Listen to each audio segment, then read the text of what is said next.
Good approximation.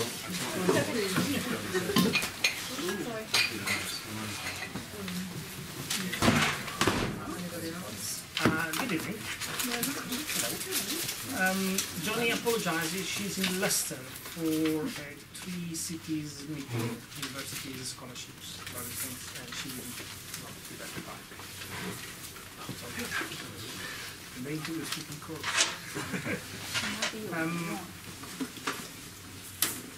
Now, I think it's useful to make a bit of a bridge with last week and what we were to for today, I guess, and also make sure that what you understood from last 2 seminars in Heidegger, because all that we are going to do from now on sort of relays that, but develops it in various different ways, and it's be good to make sure that at least something has sort of stayed. Was it a complete fog, or it started making sense, the problem of identity based on relation that didn't exist in per se that Heidegger put forward?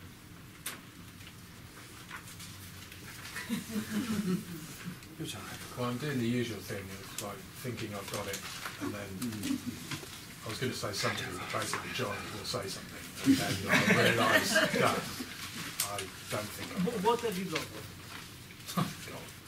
No, just wait. Well, it was the perdurance last week that was doing my head in, and I can't. I thought, hang on, what have I got with perdurance? I mean, I came out of last week thinking I haven't got anything at all, but I suppose it's the relation, it's the time and space relationship of it. It endures over time. Is that basically? So what endures over time? Oh God.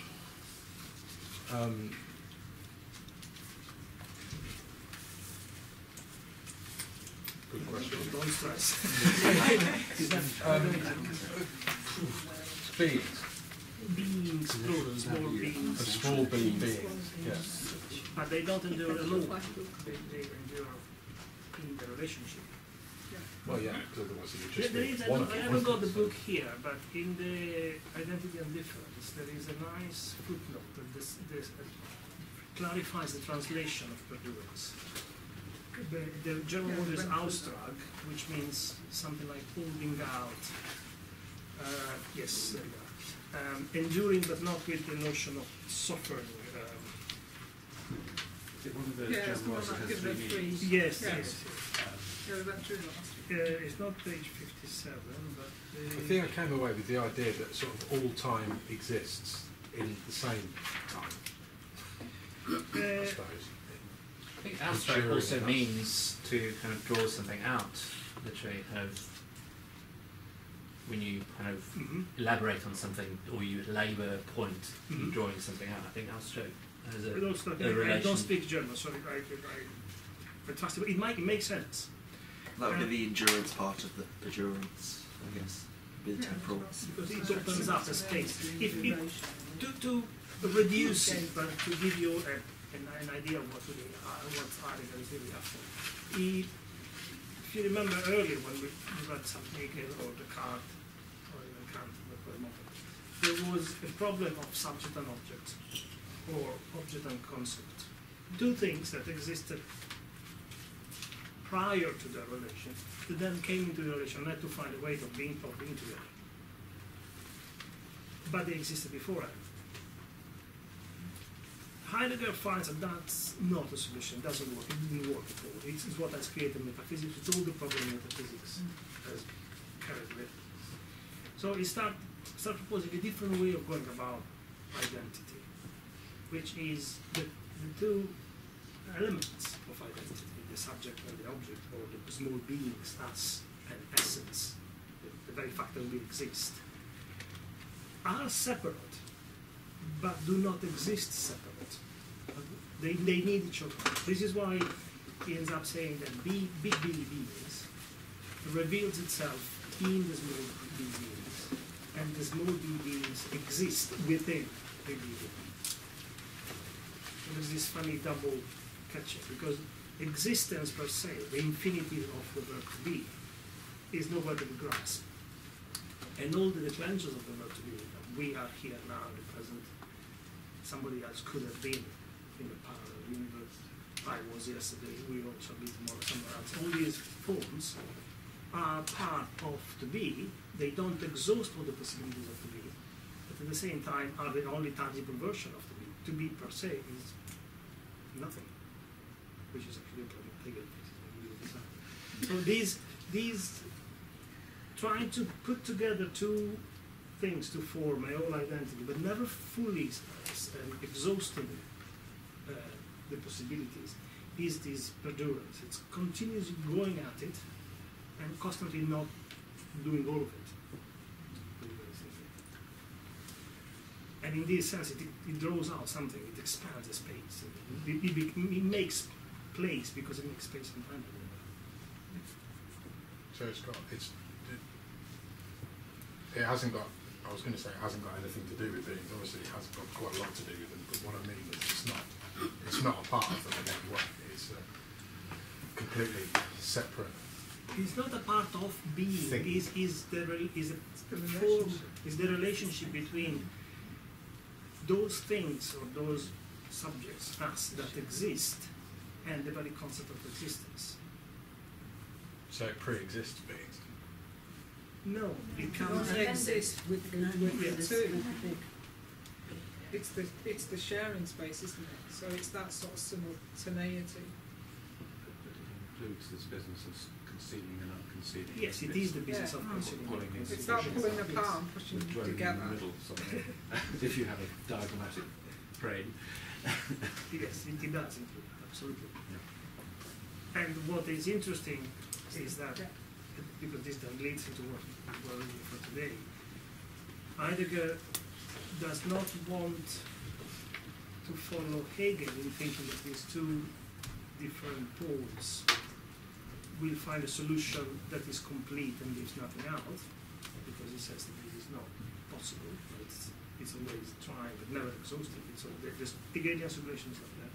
And at the same time, he is not happy with the Kantian option either, which is too much on the side of small d being, so to speak, and leave the rest as a transcendental idea which is never to be reached or touched. So he wants another solution between the two. Something that is dynamic, continues happening, makes place, makes sense, makes a space where we need it, and is drawn out in time, actually draws out time, stretches it, so creates all the dimensional need for existing. Almost. Yeah, I think so. You can think it very much in grammatical terms, really. Any version of the verb to be versus the infinitive to be. Nothing and none of us is to be, and yet we all participate of that to be, in some form, in some moment in time, in some level. So that's the version of ontology that Heidegger. This is why it's got so much interest and so many problems with language. Because it says language is the place where the house of being, language is where all these exist, but at the same time language is ontological, so we are somehow unable to go past this barrier. I've got a problem with the use of this word Dasein, because some people use it just to mean human beings, and they even sort of talk about, and Braver in his book talks about bouncing little Daseins up and down on their knee, which I think is tongue-in-cheek, but it's very much about human consciousness or human being there. And Johnny said, no, Dasein is not human being, which is a problem because a lot of the books say that's exactly what it is. And so I guess Dasein it literally means being there. Yes. So another word Heidegger uses, another language is translated as thrownness, being thrown into the deep end, and there you are. So it's the same as thrownness. Yes.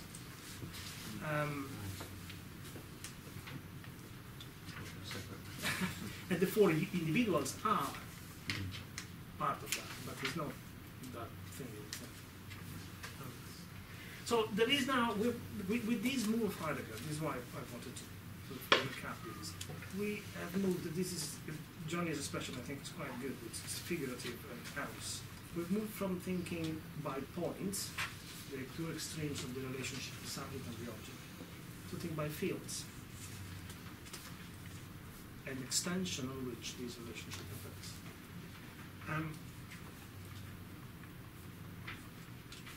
Both Deleuze and Guattari or Lyotard take this notion of the field and do much more with it, or try to interpret it and elaborate it, or adding more elements to it. Before giving, did you try to read one of the two or both? There was a lot to read, but you didn't manage to read. Both, I didn't get to Thousand Plateau or Libidinal Contact. Which I started one, got distressed and disgusted with myself, so I started the other one, went back to the first one and found I couldn't remember, so I started again. I've started both of them a couple of times. that's probably the best way to do it. Didn't make a lot of sense to me. just keep starting. Yes. That's good start. Can we put the net big light? We can have the theatre lights on actually. We could probably go with Seems very bright. I'm gonna try and move it now.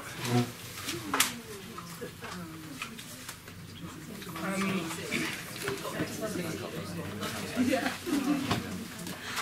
Let me see.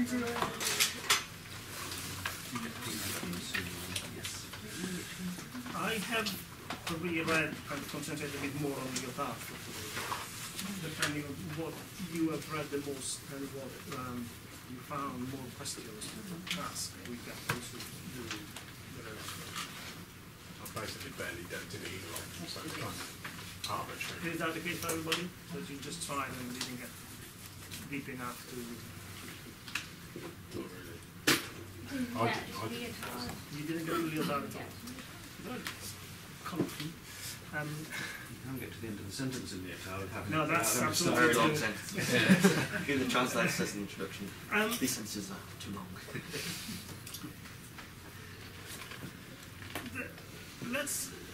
If we are now thinking by fields, both Deleuze and Guattari now take the field, the notion of field, the notion of the surface, as the starting point for thinking identity, if identity is actually still the problem.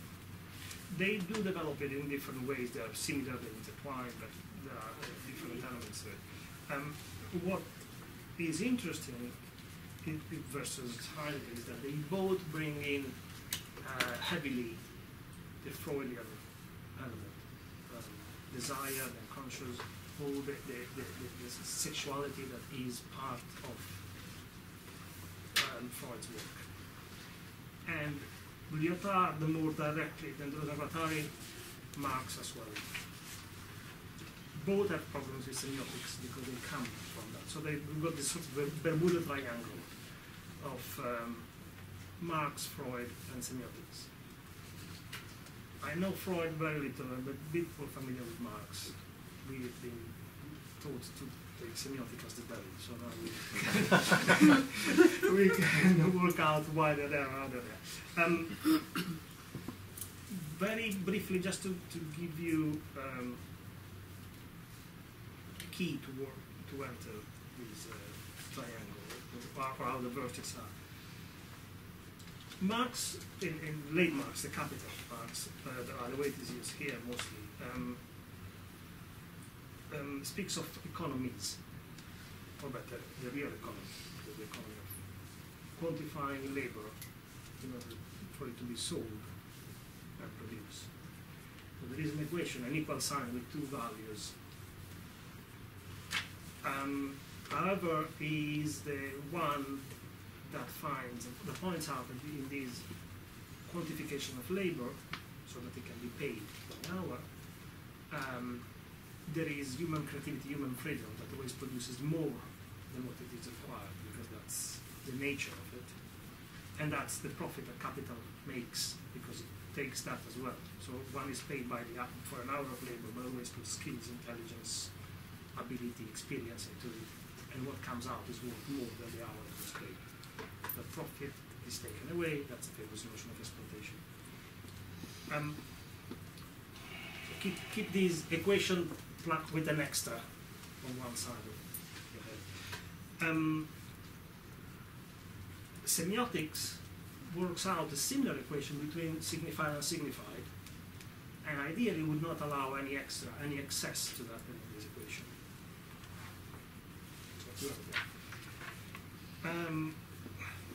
Freud, I hope not to say something too earthy about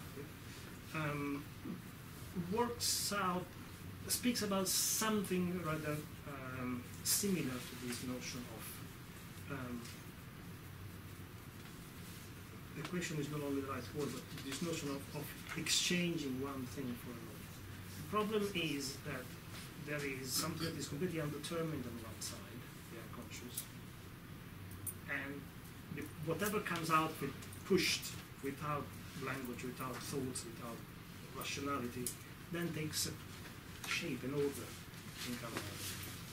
Therefore becomes quantifiable, becomes exchangeable. Does it make sense? How these three things are somehow arriving there? Can you repeat what you just said about semiotics in the context of an equation? Well, there's a signified and a signified. Like this stereotype. The sign is composed of a signifier and a signified. So when I say book, I know that I am referring to this object, and there is the word of it. According to Saussure, the two always go around. You can't separate them, but because they always exist together, for me to function. But you can split them inside. So you have a synthesis that's similar to the Hegelian synthesis. And that's the problem they all have with that, because it is what is the base of structuralism. A notion of meaning or of identity that is somehow all inclusive and leaves nothing out, and doesn't leave, especially does not allow for any confusion. So there is a sign that refers to something, and there is no problem with that. However, the other major disciplines of science, economics, with Marx, says, okay, there's something quite strange happening here. A sign is intrinsically producing an excess. Now, think of all the tangent point or communication point between this notion of the sign and finances, the nomination, the value of it's a way to name a currency as much as you can, nominate something. The value of money, of an object, the name, it is all parallels that are actually studied a lot. And these overlapping of semiotics and capital somehow is a problem, because it's a form of order that's fully in place, that Lyotard finds very interesting to explore, because he really wants to know how that which was pure force, pure pulsion, pure drive on one side, or on the background layer, takes on this distribution, becomes an economy.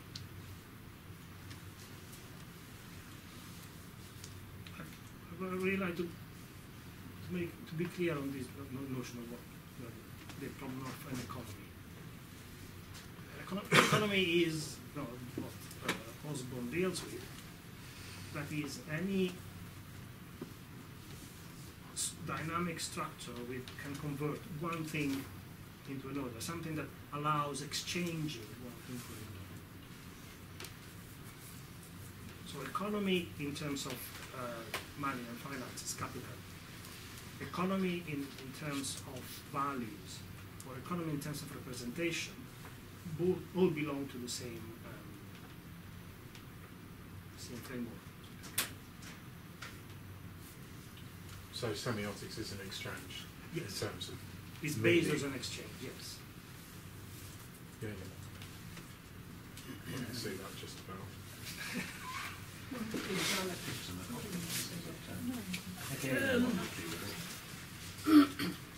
a very good question. We would need to somebody who knows Hegel very well to give you a precise, correct answer. It works, yes, there is an economy in Hegel in terms of, yes, absolutely. I'm just working out the answer. Yes, it is because there is a correspondence between a concept and its object, which will be recuperated entirely. The object initially appears as order from the concept, and then the concept or the subject, depending on at which stage of the Hegelian development you are. The concept or subject recognizes the object as part of itself. First, is it in itself, then it's for itself, and for me, and the recuperation. So Adorno's indissoluble something or remainder or whatever, that would be an excess with it in terms of Yes, yes, it's a very good way of putting it. Yes, yes. There is always an excess for Adorno. There is no excess for Hegel. Hegel always recuperates it. Indeed, Adorno comes off. It's still idealism and dialectics, but sees that problem through Marx as well. So the problem of the excess is there. It's possibly also useful to think of economy and the etymological roots of it that Agamben talks about, where economy comes with economos, which is housekeeping. So it's about some kind of balance, some order within a frame that you create. Absolutely. So again, the ecosystem being kind of one side. This is extremely important. Putting it together with what we just asked. An economy, especially the way we did etymology, reading of Agamben, requires a closed system. Because in order to account for an exchange to be trustworthy, faithful, you need to know the whole perimeter of the game. The problem when you have an excess is precisely that the system either breaks open or was never closed, whichever of the two, actually it doesn't make a difference anymore. But somehow puts an economy into crisis. It's on the Dropbox. There is an article that appeared at The Guardian by the Greek Minister of Finances, Varoufakis, appeared a couple of weeks ago, where he does actually a very interesting reading of these issue of excess captured by capital, and how capital all tries to quantify as much as possible the value, the creative value of labor. But if it quantifies it completely, then we'll have no profit to take away, so we'll collapse. So the crises are always when creativity is captured at the most possible degree, whatever expression I can use here. But never entirely captured. But when all creativity is captured, almost all creativity is captured, Varoufakis says when we enter somehow a crisis because the profit becomes too little. And there must be a bigger unbalance for it to work. It's one of the many things he says, but it's in the Dropbox if you want to read. Varoufakis, Yanis Varoufakis, the Greek Minister of Finances.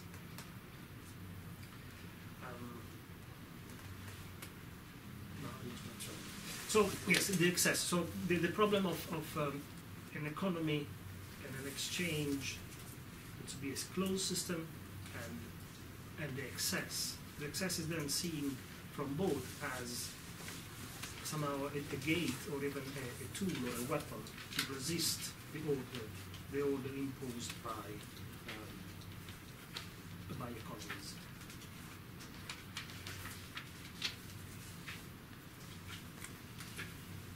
But I don't want to, probably, because the text is so dense, I'd rather try to read some bits and discuss them than just speaking only today, because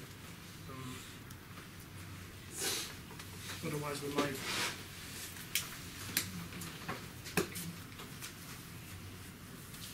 probably another thing needs to be put forward before we open it up. What they both take from Freud, the three of them, take from Freud, is the idea of something completely undetermined and dynamic that pushes in the energies, the desires, the life and death pulsions that Freud talks about. And how these become captured, organized, exchangeable, but they are not in that other situation they are in. And it's very complex how all this is structured, because it seems to regenerate the dualism we don't want to have. We'll see that in the text. But the idea of a continuity that somehow become translated into a discrete linearity is common to both. And it is exactly the distinction is not the right word, the configuration that Heidegger gave to small b beings and big b being. Big B being to be the infinitive is a continuity that lives in an eternal present. It's got no time, no space. Small b beings are in time and space, are time and space. How this exchange happens, how this impossible combination takes place, becomes a political problem, because obviously what's organized in time and space is restrained as well, especially when it is put inside an economy which is not in Heidegger, but it is in Lyotard. If it is put in a regime of exchangeability, how and who has decided what can be exchanged for what is the problem. These books were written in 1974. You have to, no, this is 1980. You have to think of these, also the cultural atmosphere of the time, which was trying to use desire as much as Marxism as to merge them to resist capital. As is, Marxism was always not enough. There was this sensual and overly sexual element to the liberation drive. So who makes the order? Who says when and who and how sex can be had is a political problem, for example. Unfortunately, Lyotard writes in this very old-fashioned way, where sex is only man and woman, and in a very traditional way. But,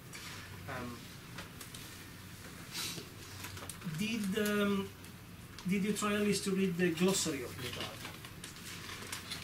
Nope. Nope. Okay, so since you spoke first, you will have the chance of being the voice. I haven't got a copy of it.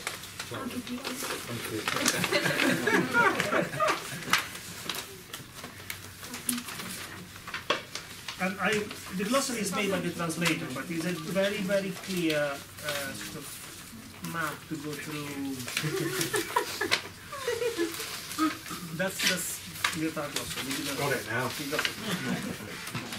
You've been volunteered.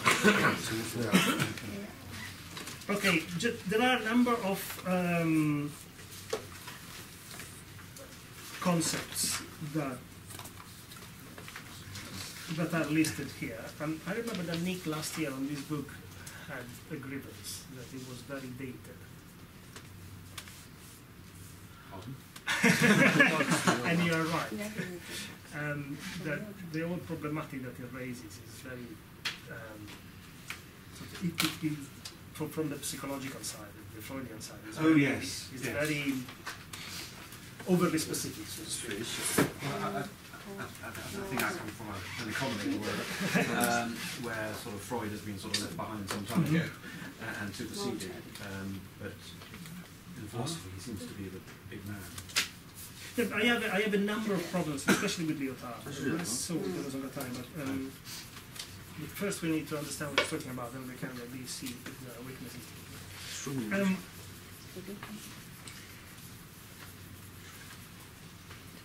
I would actually first there is a list of rather technical concepts: the concentratory, concentrated, and concentration, the dispositive, which is a bit used in the wider ways, just to answer to Andrei that the way Gambit uses it here. the notion of incompossibility, investment, jouissance, pouvoir, impouvoir, pulsional, puissance and impuissance. And then there are more complex points, which is the libidinal band and skin, the bar, the grade 0, intensity tensor, and the great ephemeral skin. Now, the idea of, I don't want to stay too much between two books, but just not to forget entirely the Rhizome. The idea of, go back to it later, the idea of a surface is, which is common to both, becomes a problem of, again, the distinction subject-object for Lyotard. So in a very strong way, because he wants to bring up or to expose how subject and object are a construction that already belong to an exchangeable regime, to an economy. And he tries in a very figural, poetic way in his book to describe another option of thinking. Well, actually, it's almost as if, instead of having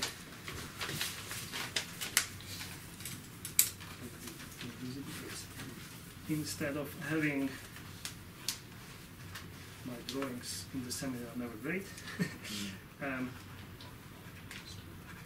Two individuals separated,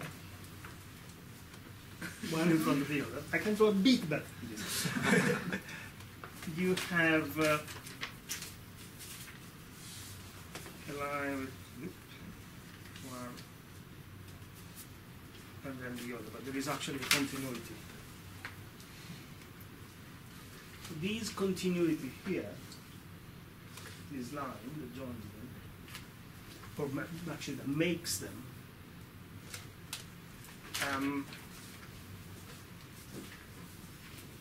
is a simplification of it, but is the great ephemeral skin on which all the pulsion flow freely. But not only. We have a drawing there. You see it next to the clock, in this strip. Yeah.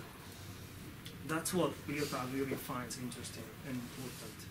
This surface is not a surface that it is flat like a sheet. It might be as big as you like, but at some point you have an edge. It is like that. If you run your finger on the surface, at some point you will find yourself on the opposite side and then around again to the front, because there is no front and back. It is a paradoxical shape, which can exist, obviously. You can even make it a piece of paper, which only has one side. So it is a shape that does not have an economy.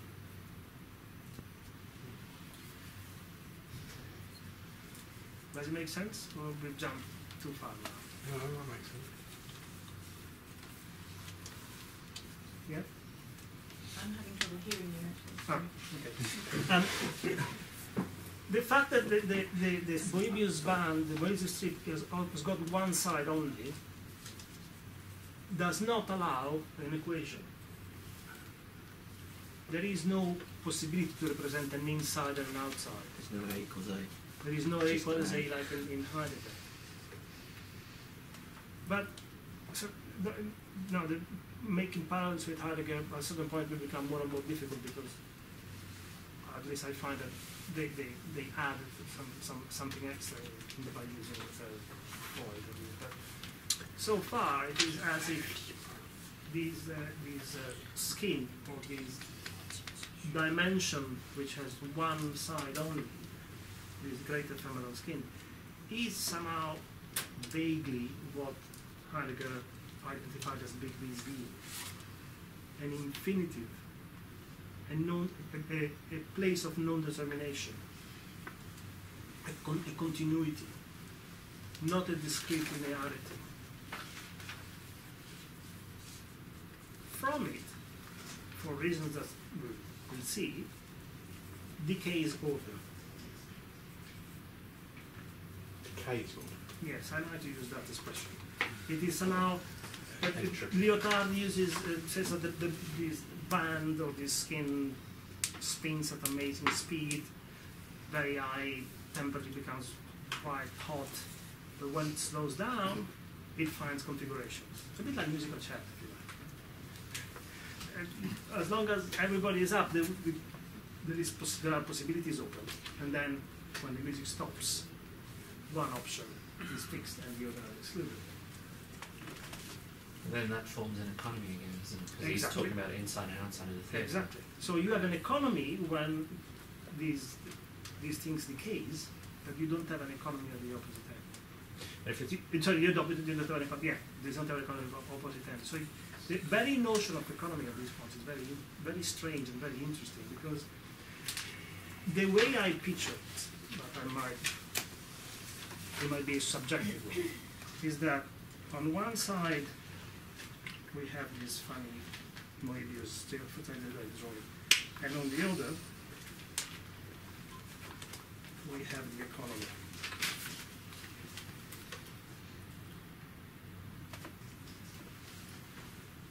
I can complicate your thoughts even further if you like. Are you saying that if big B being decays, it develops a linearity of equation? Yes. You can compare it with particle physics. Sorry? Particle physics. The idea of Yeah. very high temperature, extremely intense energy, particles can be connected with everything and have information from distances that are certain speed of light, which is impossible by the law of physics as we know them. You reduce that, and connections shut down, and particles need to go through the particles, therefore they form a lattice and you have space. Yeah. But this becomes very interesting, because then you have an economy on one side, which is in a relationship of some sort. It's something that is not an economy. Now, what is, I feel like a bit difficult with them, is that they use too much of a visual metaphor for this, to describe this. So we are somehow bound to this spatialized ontology, the surface, the skin. There is a reason to use to the argument of the skin and Lyotard, because he's very keen in bringing in the sexual element of the Freudian teaching, the Freudian argument, which makes sense. But at the same time, the idea of this big surface that is indistinct and active, where pure drives move from out blind on, is there, and then on this side there is no other side. That's very important. But on this side, keeps going off an economy. It's I believe they get it from Leibniz. It speaks of when there was a dialogue with Leibniz-Newton, where they were trying to describe motion and rest, and through the invention of calculus, they managed to describe rest as a special case of motion, when motion is equal to zero.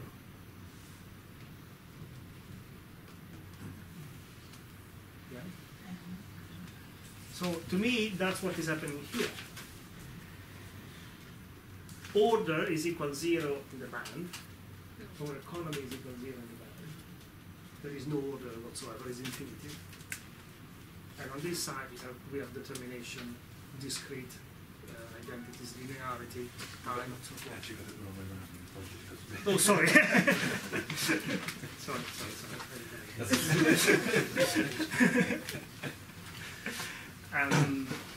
But it's one and the same stuff, isn't it? Essentially. In which way is one and the same stuff? Well, the economy has come from the one-sidedness, hasn't it? It can't come from anything anywhere else. Can it? You're right, and actually Lyotard insists that the economy, which requires a separation, the equal sign, the great zero, as he calls it, is a specific product of those drives of desire that move across the skin. Say that again, sorry. Lyotard insists, makes very clear that the economies, the order, any sort of order, economies, the regimes that permits exchange, even time and space, if you like, is not something that is imposed onto the free expression of desires. It is something that the very free expression of desires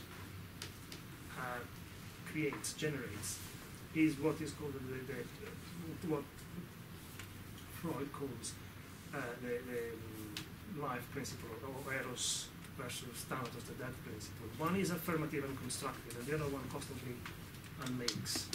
So the whatever invests with desire on this surface, you see that investing is figural as an expression that is also an economic term, making an investment. Generates order, so the drive on the skin lies about invest something that generates order, and at the same time, so the four creates an economy. Is not captured by that order, the free desire. It's exactly the opposite. It is desire, free desire that makes order in some form, at the same time that the other part of. But it's only when the desire invests in an area. So the desires are kind of crawling over the skin. So it's small b being crawling over big B being, all over the libidinal band, making investments here and there. And then no, not like that. Probably at this point we should leave it, because otherwise the desire creates exactly the being. Yes. When you say but it's beings have creates desire. being, That's where it comes from. there's no difference in time between. You can't No, have but desire without. but he's saying exactly the It's opposite. all happening. He's saying Yes. desire creates the being. When you said drive across the skin generates. Please speak it Yeah, louder so we can. Right. One question at a time. Right. When you said that the drive across the skin generates an economy, and there was a bit of noise and I didn't catch the next bit, you mentioned something pertaining to the breach of the economy. What would have been the breach of the economy at that point? Well, excess or the exorbitant, as that calls it. But also the fact that there is, Freud does take some sort of, here I'm venturing on things that I don't master entirely, but Freud that has some sort of dualism in his conception. So there is an affirming principle and a destructive principle. One he calls an eros and thanatos, life and death, if you like. So that one is affirmative and wants to build things, and the other one wants to unmake them, and they are constantly there at the same time. They are not, as Nick was asking, they're not that they are one after the other, but they are creating order. So they are not. It's not that there are all the small beings like ants crawling on the skin of the alcoholic. It is this investment that somehow, if you like, accumulates in one region, and identifies it, gives it identity, generates individuation and exchangeability, because you need individuation to exchangeability as well.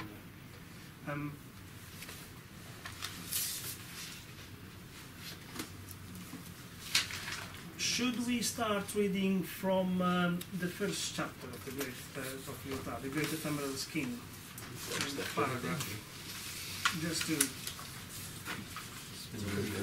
Yes. Oh, I don't have that either. This is the spinning meat. No, I don't either.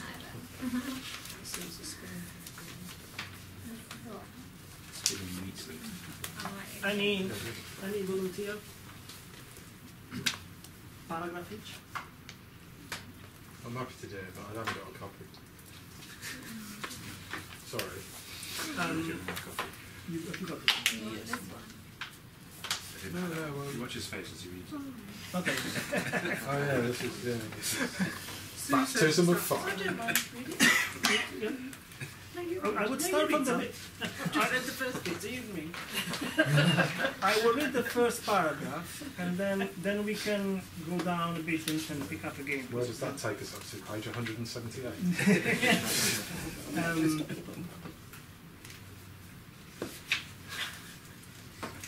Oh, is that? Oh, right. This is your punishment. Cocky comments. You read. Yeah, okay. Opening the libidinal surface. Oh dear. Well, he's getting to that. Yeah. Open the so-called body and spread out all its surfaces.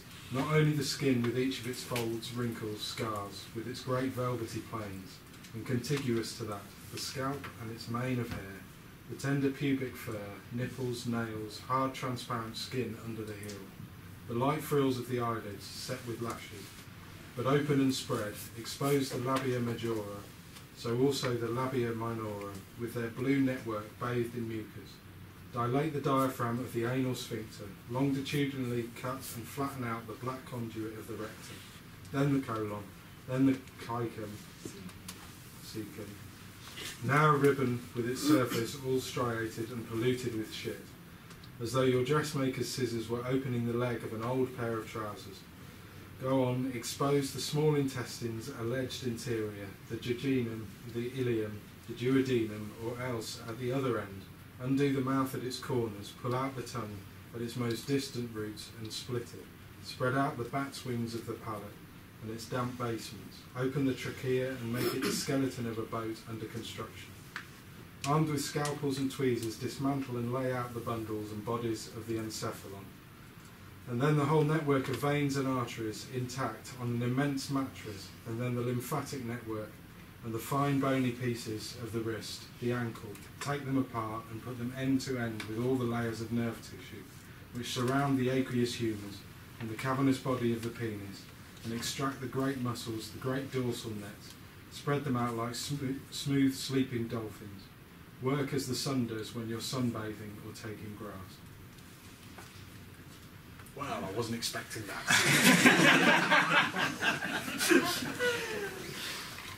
So this idea of undoing the solidity and the independence of the subject here is presented very visually, figuratively. But it's not only that, the fact that he wants this skin, once it's spread open like this is why he describes in detail all that is inside the body, and from all the orifices and going in and cutting open all that, is that the notion of the subject as it was inherited from modernity is one of inside-outside. You might remember that John Harris often speaks of, or makes a parallel here with physics' impenetrability of bodies, which was the prerequisite for classic mechanics. The two things don't get into each other. So one thing is this, one thing will go on, you've got the principle of inertia. This is also the base for starting a new modern political form of thinking, where individuals, the value and the sacrality is not the right word, of the individual becomes the passage that the Enlightenment does from horrible ordeals and torture to jail only is because the outer surface of the individual becomes a barrier that cannot be transpassed. There is, but at the same time, this becomes a ground for censorship to take place, for censoring politics to take place. And what Lyotard wants to develop is another way of understanding this politics, so that this censorship can be contrasted and avoided, wiped away. And what he sees in the book, he brings up Saad and other writers of, is that there must be something that involves sexuality or straightforward sex, but also cruelty. The unmaking of the individuation of the subject happens not in the idealistic concept of the subject, but through the understanding of what the body is and how the body has been conceived in modern times as something exchangeable, the subject something exchangeable as well. So he put into an economy, and he wants to undo that economy. And he says the main point is that this is where the Freudian input becomes becomes fundamental. That economy is constantly undermined by circulations of desire that are undetermined, are not fully capturable. They do create order and they then unmake it. And keeping that order in place is the politics of the politician, the politics of the censor, the politics of the church. And he wants to find ways to resist that.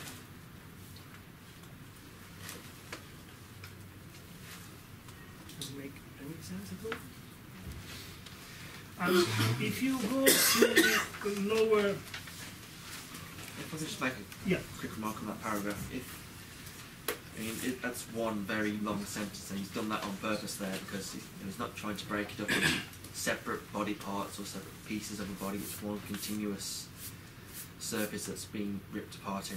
And the way he uses language here is also sort of look into his method. He's not looking to build an argument in the traditional sense. He's not looking at concepts. He's looking at using language and breaking that use of words as signifiers or designators or referrers to something else. That he's pushing language very much to its breaking point to develop a sort of intensity in language that has been sort of cast out of philosophy, that it doesn't use language in this sort of sense to really push through and really get to these intensities which languages, just as a sign or as a referrer to something else, doesn't really capture. So Lyotard's ways of making arguments is very sort of different, bringing very sort of postmodern notions that break any idea of there has to be a boundary, there has to be an argument that's made by separating certain things or placing them in certain ways that are above others. One thing governs another. And breaking down the idea of what Mattia said about how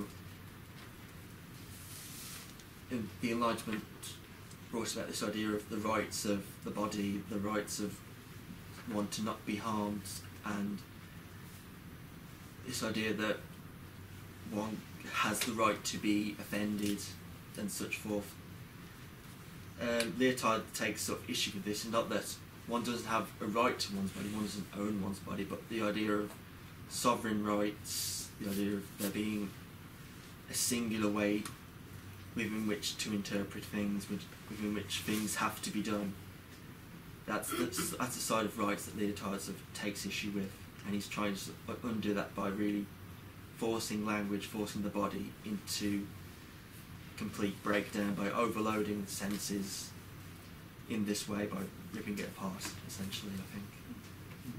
Would it be a sort of reasonable analogy to say that he's not writing in the style of sort of Reason and the Economy, but he's writing more in the sort of language of sort of drives and instincts and what he calls pulsions and intensities? And yeah, he knows it that reads like they'd think if they did, sort of thing.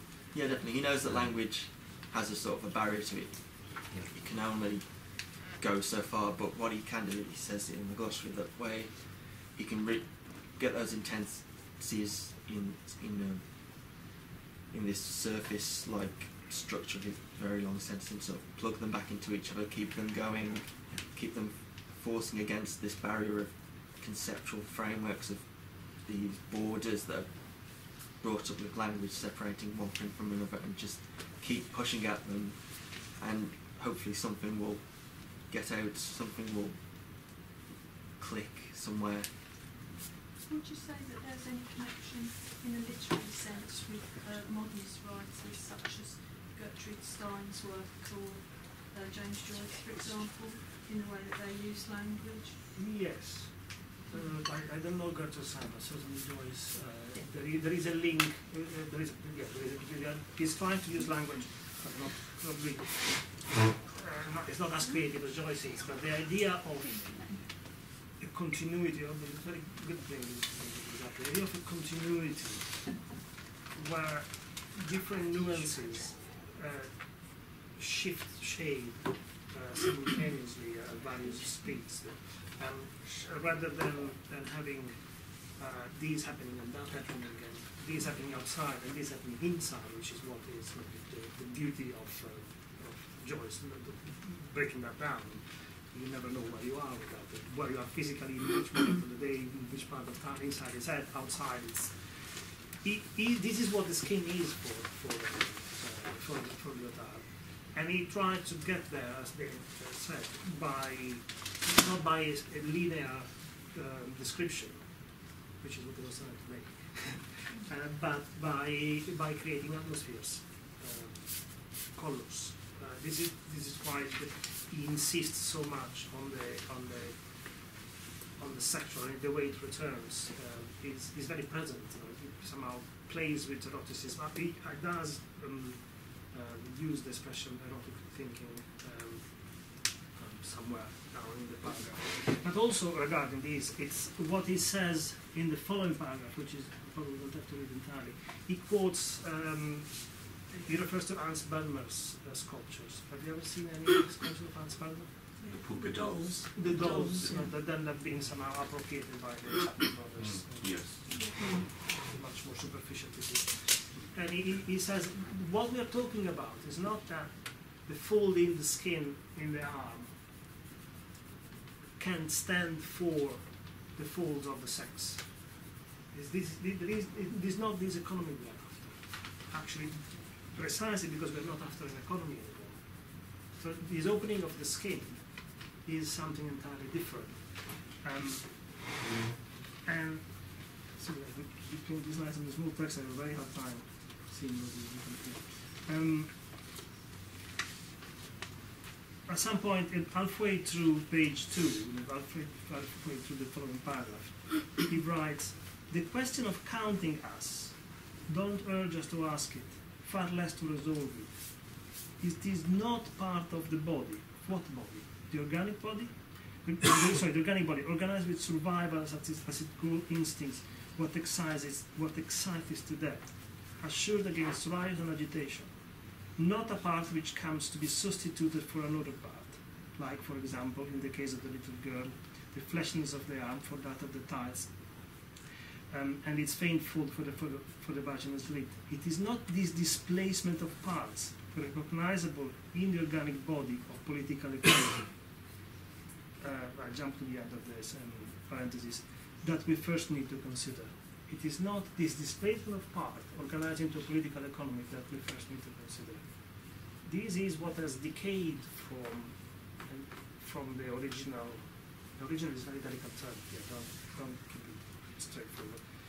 From the infinitive drive of desires. It's heavily resting in relying on Freud here, and I'm uncomfortable because I don't know Freud enough to work with him. And then he goes on to say it is not this particular area to work on. Such displacement, whose function is representation, substitution, presupposes a bodily unit upon which it is inscribed through transgression. There is no need to begin with transgression, so in order to go through an existing limit between two identities. We must go immediately to the very limits of cruelty. This is why there's the description of cutting open the body. Perform the dissection of the polymorphous perversion, spread out the immense membrane of the libidinal body, which is quite different to a frame. So we are no longer now speaking of something cut out of something else. The membrane of the libidinal body is not a frame that contains something, because there is no longer, once this inside outside has been cut open, there is no longer a beyond. There is no longer another side.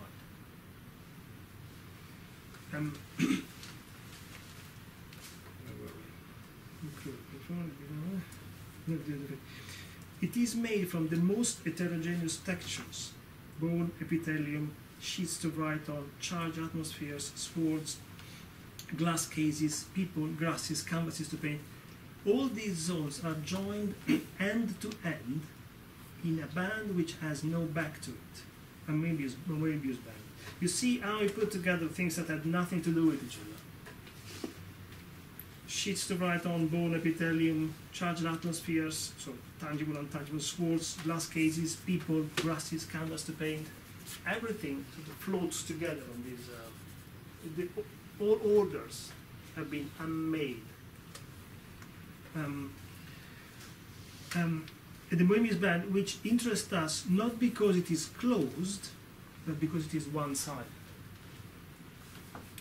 And later on, it will speak this one-sided as a labyrinth, precisely because there is no end to it. In other instances, it has been called the labyrinth of the continuum.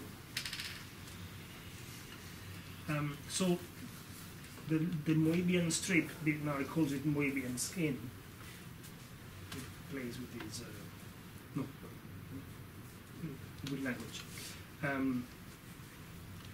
And then he goes on to say that when we go around it, you might find crevices, notches, depressions on it, and then you go around, and then you find it as bumps and hills on the other, because it's the same continuity. You never see the other side of it. It's constantly present each time. Now, I went through this paragraph because then he says something which is very important, but without this description would not make sense. On page 3, it is certainly not a libidinal theater then. Now here he is referring directly to Freud. I'll finish the sentence, then I explain what I think it means. It is certainly not a libidinal theater then. No density, intensities running here and there, setting up, escaping, without ever being imprisoned in the volume on the stage of the auditorium. Theatricality and representation, far from having to be taken as libidinal givens, a fortiori metaphysical, result from a certain label on the labyrinthine and Moebian band, a label which prints these particular folds and twists, the effect of which is a box closed upon itself, filtering impulses and allowing only those to appear on the stage which come from what will what will come to be known as the exterior. Now, it's a very long sentence. The theatricality here refers directly to Freud. The idea that there is a stage of representation on which whatever goes on in the unconscious finds a shape, a color, a time, a space. And obviously it has the element of being representational and representative, because it's theater. That's why this metaphor is used. But it's representing nothing, because we can't go past the threshold of the unconscious. Nick, you might help us here if you are more familiar with these things than I am. Not in these terms. When you say representing nothing, but I mean, when you sort of try and work out what's going on in unconscious, you start talking about symbolism, don't you? Is that a form of representation, symbolism? Probably yes, but the point is not if it is symbolism or not. It's the fact that the equal sign or the threshold that would have in economies held together these and that, right, interior and exterior. At this point is flattened. The other side, the one that is translated into our world, is somehow flattened onto the equal side. There is no, you don't go past that. You can say, oh, that is what this. Or I can exchange this for that. All the exchanges are now on this side because they are smaller, pettier local things. But the main important one, the one that goes from nothing or everything to something, you can no longer account for. So when you talk about representational language, that's part of the economy. Yes.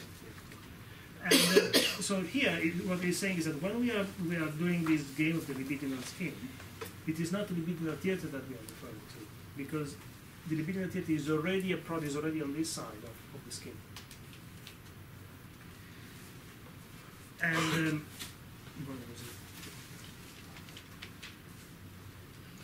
and that requires a certain labor of what goes on the skin, on the Moebian skin by itself. Is the skin that produces order. It's not order that is applied onto the skin and captures the three functions that are floating about. Is there any, I don't know either, but I'm just thinking you mentioned Freud in this context. Is there a relationship between what Freud talks in terms of about the relationship between the conscious and the unconscious, and the way in which you've talked about the skin and the breaches thereof? Is that the kind of thing you were saying that Freud was approaching, or is it? You remember when we read A Child is Being Beaten months ago before Christmas? Yeah, this was the Johnny conversation about what beating was. Okay. In a different context in the UK. Yes. There is the problem that he was pointing out there is that the individual becomes shaped in the encounter of the drives and the experiences one has that are somehow still floating about with the censorship of the social. So there were a number of, it was tracing the story of some characters, and how they developed whatever they developed. I don't know technically what sequence is, I don't remember anymore. But it's not the first traumatic event that makes you neurotic. And it has you need a series of them, and the way they progressively they shape and they become concatenated in such a way that the more they are repressed, the more you become who you are, and at the same time they create a censorship that might lead one problem or another. More or less. So, but there is no origin or direct cause. It's the encounter with all the limitations of culture and society that makes those events a problem. Somehow it is a retroactive synthesis, is a retroactive determination. Here is describing exactly the same thing. This is answering your question.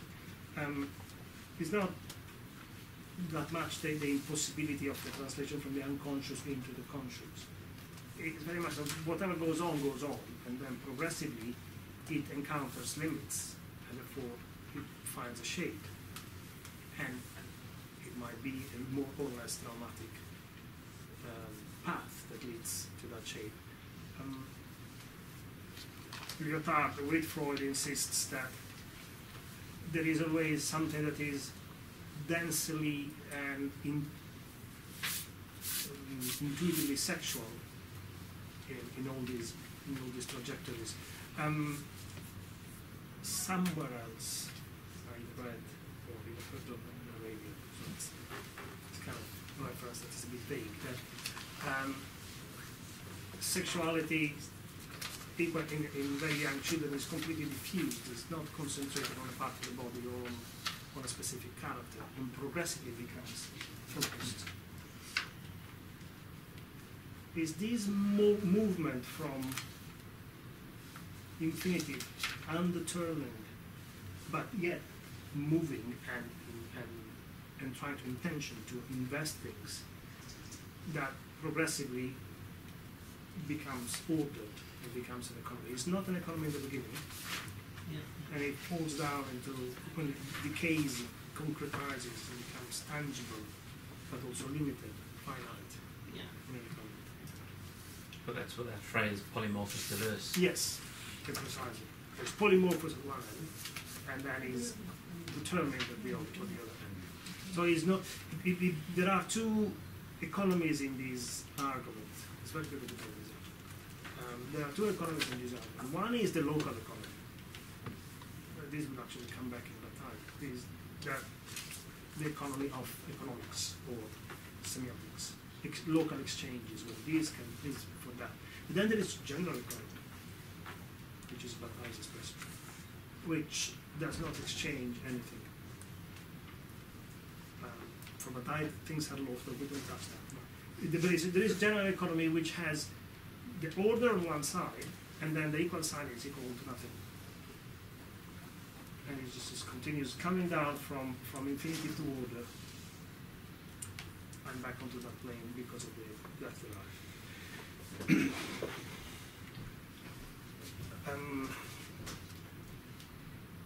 And this disorder, I was thinking if you want to go a break, this disorder is the skin.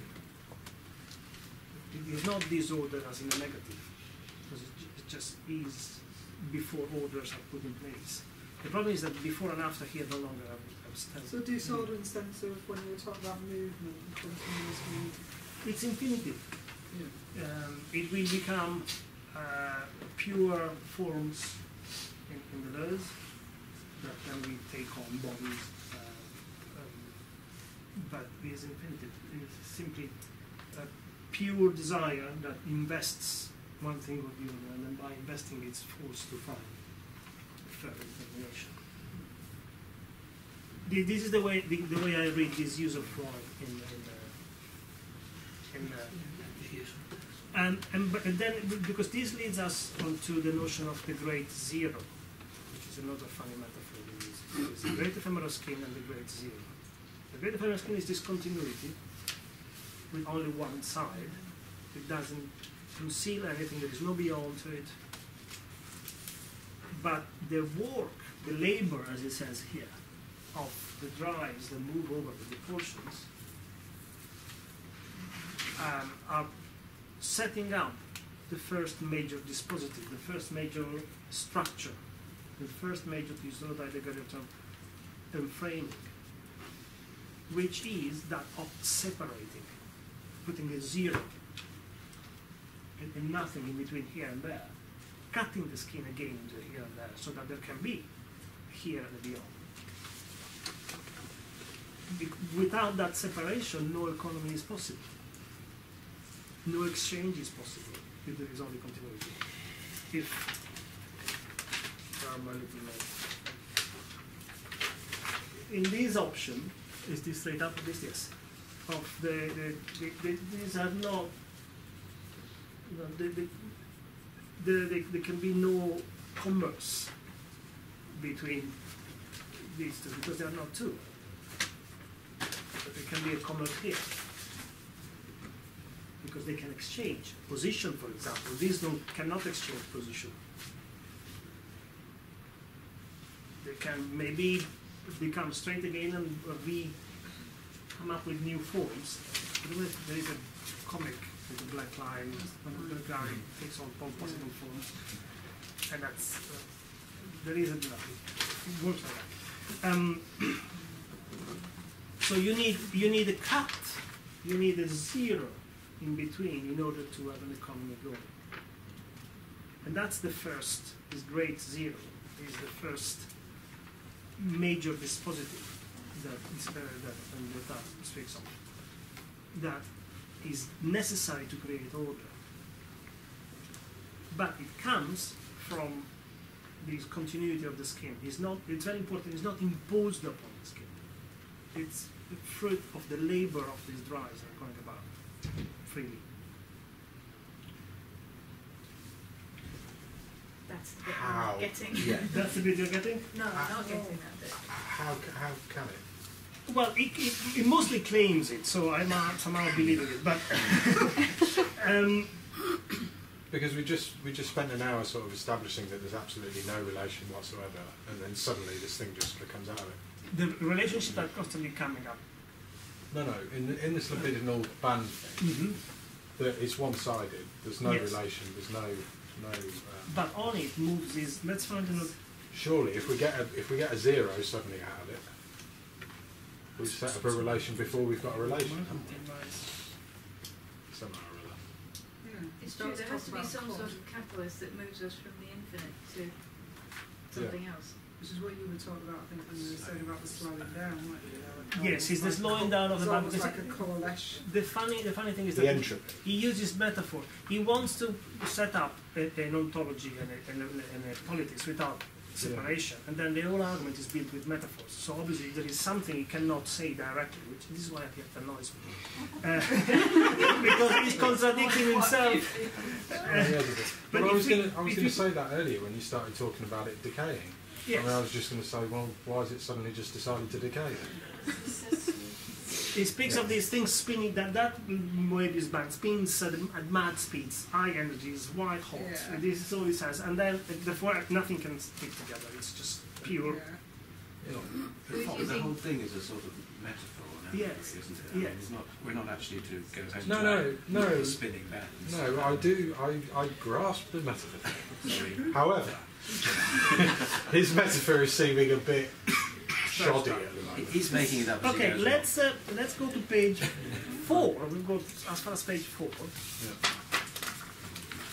and then Well, am I actually reading it out? on. I don't know. something you can do if you prefer. Where was it? Okay, at the bottom of page 4. Because we're still, even if we're in the realm of metaphors, we're still talking about a logic, albeit Yes, a absolutely, you're discontinuous absolutely one. right. There is So, is You can't just start throwing zeros in when you feel like it. Isn't he giving us a sort of No, framework? it's a very good point. I mean, I am struggling to convey this because I am struggling with him. I constantly run into what I find weaknesses. But isn't that what he's doing? He's giving us a sort of framework whereby it becomes possible to move from one to the other. Is he just referring to thermodynamics, in essence? No. No? Thermodynamics actually you hear because I've been reading a lot of it recently, and therefore I find that example more easier to give than other things. But it does use the notion of the bar spinning and then slowing down is his example. Yeah. I mean, is he by saying it's the zero? Is he basically saying that I haven't actually put anything in there at all, but I sort of have as well? No, sorry, then I haven't explained it properly. The zero is the insertion of a separation. Cut.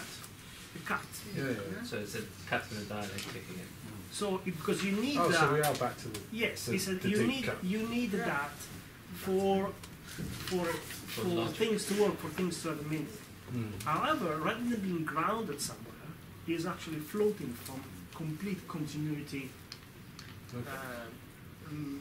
where sex, shit, food, cold, warm, it's all one thing. It doesn't make a difference. It has no difference. That's precisely the Yeah. That's why it starts with the polymorphous Yes. verse body, because it has no investments in any specific things. Very good. I Um, like the finger you keep that for me. Thank you. But he also steps into the same trap that Heidegger tried to avoid, was language being based in metaphysics. Even more so than Heidegger. Because he uses Yes. metaphors. Yes. So metaphor already relies on some kind of semiotic. Distinction, yes. He seems to have just made exactly the same problem that Heidegger said Hegel made, Yes. basically. Yes.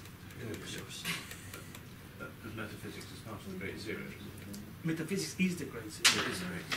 But, I mean, isn't he sort of he's trying to have his cake and eat it, isn't he? Yeah. He's got both economies, the thing that isn't an economy, the band, and an economy. He's got them both working together. Yes. I mean, that's what he's doing, isn't he? He's crushing He the says great here at the divide. bottom of page 4, the libido never Well, it is fails the divide, to isn't it? invest It's not regions. actually a development. It's a strip or something. Oh, You well, can use the band or the street board and the Skinner's. Suddenly gets a court. The libido never fails to invest regions, and it doesn't invest under the rubric of flack and appropriation. It invests without condition. Condition is rule and knowledge, but the passage of emotion on the hand stroking the eyelid. Sorry, I'm reading with the wrong emphasis. But the passage of emotion, the hand stroking the eyelid, what does it matter if it obeys rules, laws of emotion, or other nonsense? What does it matter what causes the woman's shyness and before your supposed person and object paternal? What does all this matter? This hopscotch of words which will give an account and do the account. It is these words which set about representing the gesture and produce it in its exteriority, internal to all discourse. And the law that they invent in order to explain exteriority and the spectacle, it is their own law as knowledge.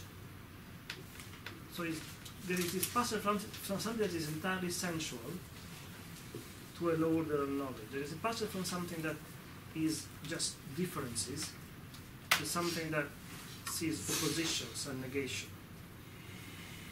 And this is what it comes down to, and it says this is the political problem. You're absolutely right in saying how this zero is coming in. And I was trying to find another passage where it becomes a bit clearer, but that is the thing.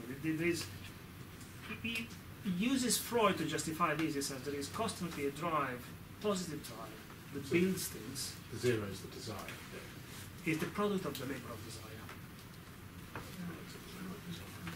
And then it is unmade. There is the other version of zero. There is a great zero and the concentratory zero, the one that takes all differences, local differences, bundles them up together, and then again it becomes. I've got an episode of Sesame Street going on. Okay. The great zero. It counts as effect in this one. He's talking about two sort of different worlds, really. The world of the libidinal band and the world of economy. Yes. And he's saying it's not that you have one or the other, you have both. You only have both constantly. Well, yes. Paradoxically, trying to translate what they can't translate. He's trying to jump from one to the other, or to join the two worlds. No, not to jump from one to the other, because To join them together. one is an economy that is economy as we know it, Yes. where things can be exchanged. Yes. It's the world of relations. Yes. And the other one is also relationship, but is a very strange one because it has only one term, whose is the word of economies here versus continuity, But what he's saying versus complete indifferentiation. It's the essence of identity. Couldn't you say it's like he's deterritorializing and I'm reterritorializing and he's keeping back and forth? Yes, very good, very, very good.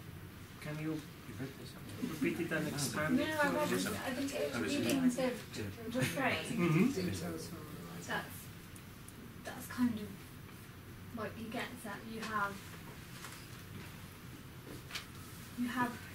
with an economy you have order, and order comes from territory, but then you have everything that's within the territory can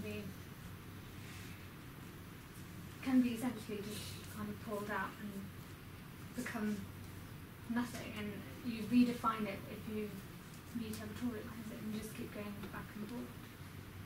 Yes. No, it is correct. It's absolutely correct. Indeed, to break to Deleuze and Guattari, the great ephemeral scheme is a condition or a situation where no territory forms because things are too fluid.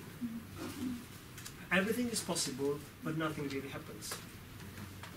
Then you slow down all these movements, and you're absolutely right in saying, how the hell do they slow down? And I think that here they just press too much on the authority of psychoanalysis. And then you have a territory taking place, shaping up. Distinctions, distances, values, hills with more value and troughs with valleys with less, or vice versa, whatever it is. But this is never entirely stable. To use an expression for thermodynamics, it is metastable. It lasts as long as there are perturbations that are too strong.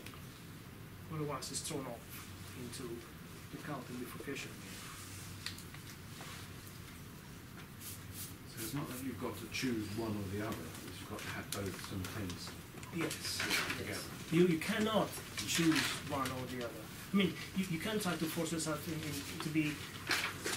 live in a regime that's the most exchangeable possible. It will be the most grey of the accountants and the most neurotic of characters. but you can never close it down entirely. If you close it down entirely, it's paralysis both physically and mentally. Which is the same argument that comes into the economics from the Marxist side, the Marx side, and the notion that all labor always produces an excess to over and above the quantification of the hard labor, and that's what is profitable. Would you like to have a break before we look at Deleuze, or you want to continue? Yeah. Well, difficult to say. We have casualties. We have casualties already. This was a tough one, yes. I have to admit. Difficult to.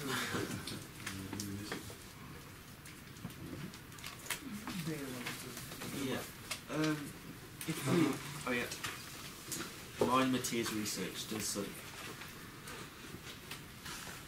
intercept at a lot of moments, but I think I come from a bit more of a closet existentialist angle. If we look at the page just before the contents, have a look right before he starts. Johnny always picks up on this. I'm going to try and pick up with my own sort of thoughts. He has this one very small sentence, probably the smallest sentence in the entire book. He has this. It says, "Who knows not how to hide, knows not how to love." And the years that we've been doing this course, there's been a lot of discussion on what does it mean to love in this respect. How can you sort of interpret this sentence? And a couple of years ago, I remember that there was a very big debate between Johnny and this one person who insisted that love was based on trust, that nothing was ever kept out, that nothing could be concealed in love. And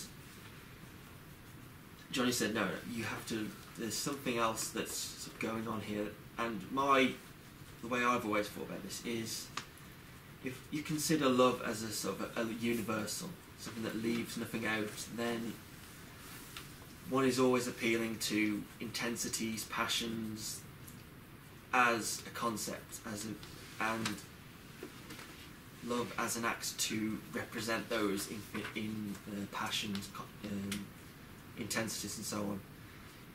And with a drive to, in philosophy and everything, to sort of universalise things, there's always a need to love, to make art or whatever, to keep something hidden, otherwise your work or something, your actions just become mere representations.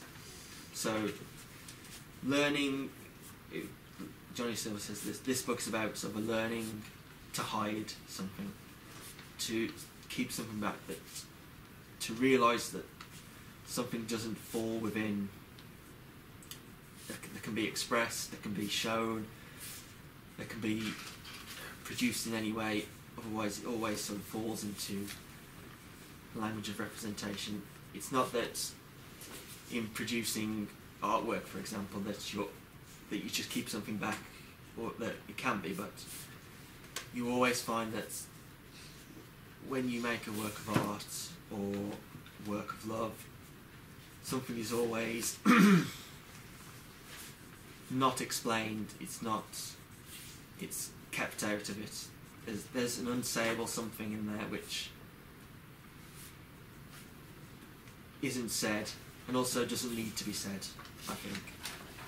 And there is that very sort of problem with, there's always a rush to put things in certain boxes, to find definitions for expressions, and Lyotard is very much against this. Intensities are intensities. You can't define them, you can't characterise them or completely.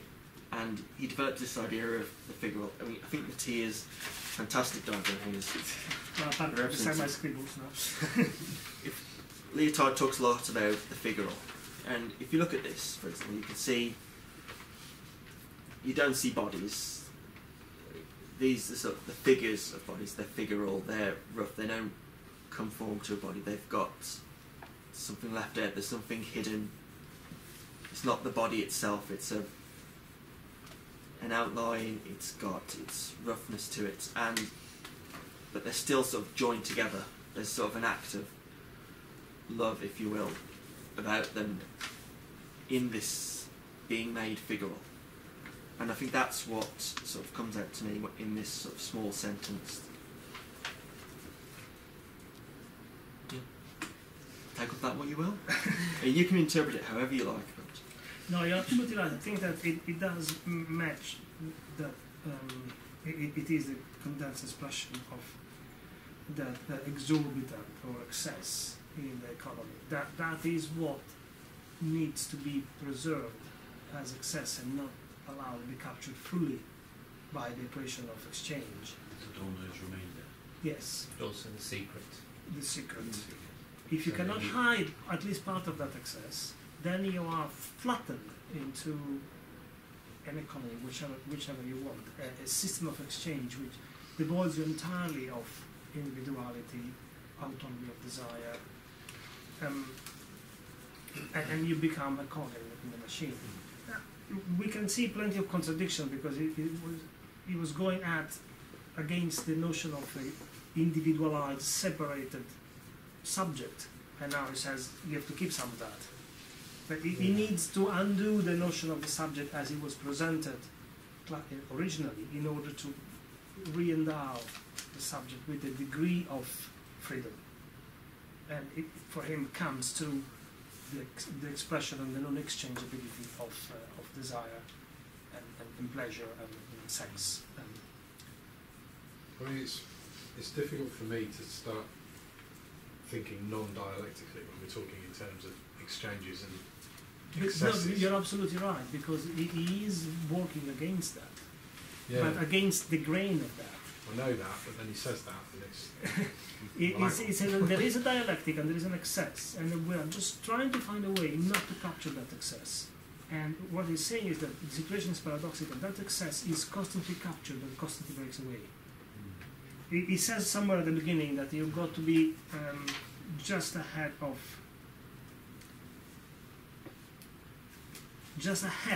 the wave a bit, and run away from these terrifying things apart. So the only way of surviving as an individual, as an artist, as an individual in politics, is to be just ahead of the system, to capture the back.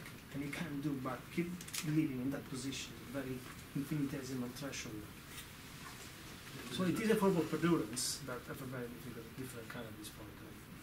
You're still there in this catch you, no, I run away, I catch you, I run away, but it's no longer just so not pure, but pure as in Heidegger. Sorry. But to know it all, yeah, would be to be engulfed, wouldn't it? Well, it would be suffocating. It would not be practicable or livable, inhabitable. Well, we don't really need to worry because we're never going to do it. Exactly, exactly. It's not as though we have to be careful not to know everything. Believe me, I constantly try to forget something, but I can't. What a wonderful position to be in. Well, to know all's to be crushed by a big B being. Yeah. And yes, then there's it's no complete A. overwhelming There's just A. there's no difference between you and Big B. Yeah. right now, that holds a certain attraction. That is interesting because he goes, you brought up Hegel, in the tension, in the second chapter, he goes around the idea of the master-slave dialectic, where one is exchangeable from the other, and he wants to find a situation where this exchangeability breaks down, not because it is prevented from happening, but because it erases by the distinction between you and I, between the master and slave. There is a whole long couple of paragraphs about, but it goes around prostitution, the figure of the prostitute a couple of times, also because it's a Marxist figure. But the idea that the desire that is part of the sexual exchange with the prostitute is captured by the pimp, by capital, and that is what instead, for that not to happen, the distinction you are, the distinction between two individuals must be erased. It's not that that should be protected, or better, you protect that only by erasing the distinction between individuals, only by passing from these these.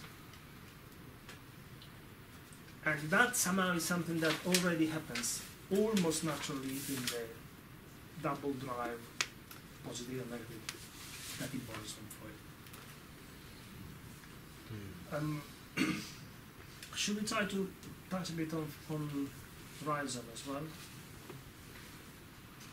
Yeah, brilliant. Yeah? Well, at this point, it's would I like to start it, or should I continue my acrobatic funambalism?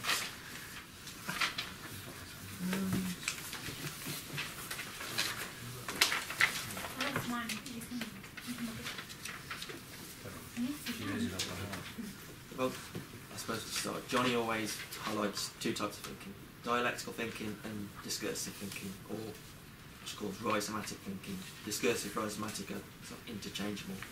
And so the rhizomatic thought is really sort of hammered down in Apaz and Plato's. This is like, if you do a philosophy course, you need to understand what the rhizome is, otherwise waste of time. So the introduction is, well, the rhizome, and here Deleuze, Guattari, they're both French, both post-structuralists. Guattari is coming from more the it's not psychoanalysis, is it? No, it was a psychiatrist, yes. Psychiatrist, yeah. And Deleuze more. It's psychoanalysis, but not Freud psychoanalysis. Yeah. Yeah. And Deleuze more of a traditional post-structuralist philosopher, and they're coming together to. This is the second part of their capitalism and schizophrenia project. The first book was Anti-Oedipus, which they really rally sort of against Freud as this figure of this unifying figure of psychoanalysis, in such that in psychoanalysis Freud is always making, well, Deleuze and Guattari see that Freud is always making this argument that everything always comes back to the one, the singular, like the father. Everything that happens is always due to this one person or this one figure that somehow damages everything. And Deleuze and Guattari are trying to find a way to sort of keep things multiple, preserve this sort of multiplicity, so it doesn't go back to the one, it doesn't concretise as a level in the dialectic, for example. It keeps on going, it never sort of stops. You're always adding something to the equation rather than adding it up at the end, so putting an equal sign in there.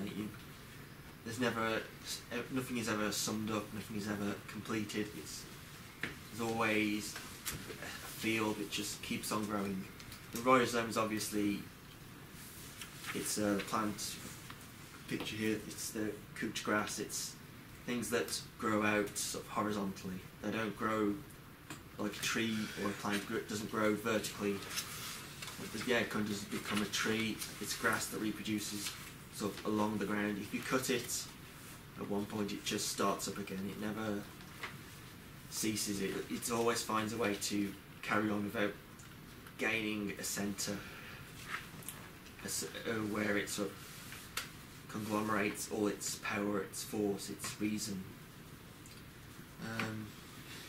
But also what is interesting in it is that, as you were saying, that keeping the multiplicity open and moving at the same time allows for different elements in the multiplicity to associate temporarily and ephemerally, to create individuations, identities that last the way they thought they last. There is no longer the notion that we have inherited from Western thinking throughout is that an identity is associated with the body. So it's quite a solid one. If you break the body, the identity is gone. Lyotard just criticized that, saying, well, that's also what makes us vulnerable to repression and self-censorship. In this idea of the rhizome, there's something that grows without this solidity, something that grows without roots, without the ground, that sort of floats within the you can have things coming together and stay together for a while without being the same body. Last week, at the end of the seminar, John hates the example, but it's a classic example of this. It just helps, and she's right in it. It helps in understanding what they are after. They speak of the flower, the orchid, and the wasp. And the wasp goes to the flower to get the nectar and then goes away.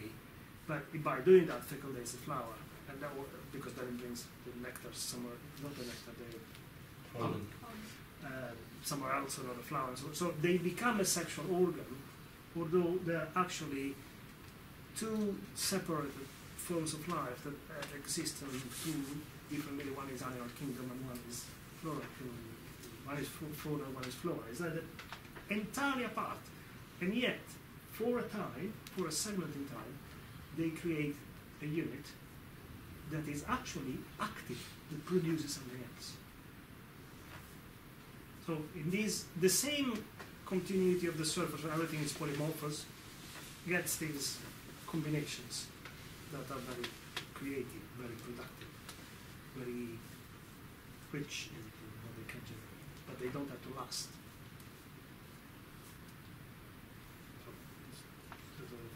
Well, that'd be an example of deterritorialisation, how the wasp or the orchid become deterritorialised from their singular role as this one object, and then and together become reterritorialised in this new field of action, productivity, which produces something which really keeps on going, but they're always still distinct entities, always operating in this field, but their properties really become a part of this field of activity, this, well, territory basically. The territory is, there's always something going on in this territory, and it's always something that's not explicit reproduction, it's not merely collecting the pollen to produce whatever, so on and so forth. It's this activity creates this surface, this boundary, this territory, which, well, keeps on going, keeps on producing, and it liberates the wasp, the orchid, from their traditional roles as single things, and in that sense, if one was, for example, if I were to deterritorialise something and reterritorialise it into what I'm doing in my artwork, that would be a case of really expanding, taking something, figure out what can I do with this, how does it fit into a bigger, well, an enlarged surface or territory that I might call an artwork. It requires you to really sort of pick apart something, and not in the sense you're still working with sort of what it is. You're still working with, say, a pen, whatever. But in deterritorialising it and reterritorialising, you're putting it sort of into action in a different way, in giving it different sort of energies, putting it in ways it isn't really meant, not practically designed for, and in doing so you're really sort of opening up possibilities and movements in this territory. And also what happened, and is that rhizomatic thinking? yes. Yes. And what is important to remember attached to this is the notion of refrain, which is the other chapter that is often in sync with the rhizome. The rhizome can be linked or explained as a chaotic form of repetition where anything can happen. And the iteration of that can happen as an infinite cycle, so basically it never happens again. So you have this continuous morphing of things. Things come across, don't stay even for an infinitesimal amount of time together and keep going. When things come across and stay, or enter a regime of repetition, the refrain, then you have order. When something becomes repeatable and predictable, you have order. So these exchanges, this combination, which they call assemblages, and it's very interesting because in the rhizome, the relation that creates identity becomes plural. It's not just between two poles, big B being and each individual being small on this side relating directly to that. It's because for Heidegger it is linear, sort of concentric kind of relations where one is only in relation to essence, to big B being, and that's it. For with the rhizome, these things are going in all possible directions, and you can have, like, if you imagine grass floating on the water and all the blades are intertwining and stable, you can have many at the same time, and then you can have different tangles that come together and combine, and then they lose bits, and then they break apart, and then become even thicker. So when they enter this repeatability and predictability, they are an assemblage, they have an order, they have an identity. And what Deleuze and Guattari describe on it, the way they describe it is that on this plane of immanence, they call, on these, their surface is a plane of immanence. What moves are not the Freudian desire so directly, but are qualities. Some of these, some of that qualities, the undefined, not quantified, and then by combining, they do create also properties. To speak of the assemblage in the way they presented it, you might remember early Dada work, especially the famous piece of Picasso with the bicycle seat and the bicycle handle, which becomes the tower's head. That's a deterritorializing of two things that are reterritorialized into another identity. But you can also think of moments of rebellion where the main square, whether it was in Istanbul, in London 4 years ago, it could be anywhere, the main square is deterritorialized from being a traffic roundabout and becomes a place for exchange. It is temporary.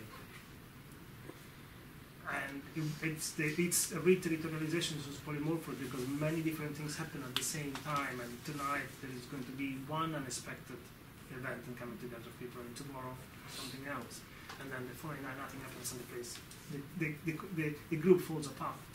There is the major difference here, and this response to the question we were asking earlier, how is it in Lyotard that this zero is thrown in, it's just arbitrary. Here, they actually explain that how it is arbitrary. Things get together simply because they can get together.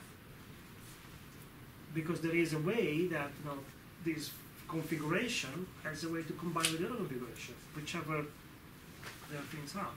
We meet on the train, we start to go, we like the same kind of music, we can get chatting, we become friends. It's not arbitrary, as in there is no reason, but it's not necessary either. There was a possible point of touch, for example. And that is what they call assemblage. Now, assemblage in French is in the book. It has a meaning of arranging. The current meaning is arranging the furniture around a place, distributing them, and giving them an order for use. So it's organizing values, economies again. But what in English is always translated as assemblage are three words: assemblage, individuation, and agency, assuming agency, which is part of what happens in this rhizomatic way of being an identity. So the world doesn't make sense to us until there's loads of assemblages. Yes, absolutely. We can't. The rhizome in itself is just meaningless chaos.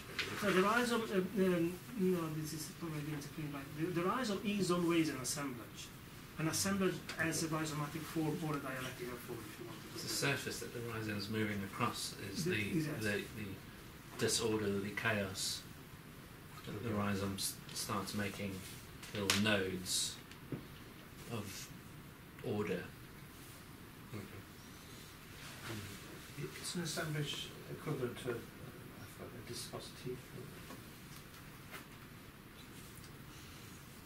No. No. Um, Not drawing something.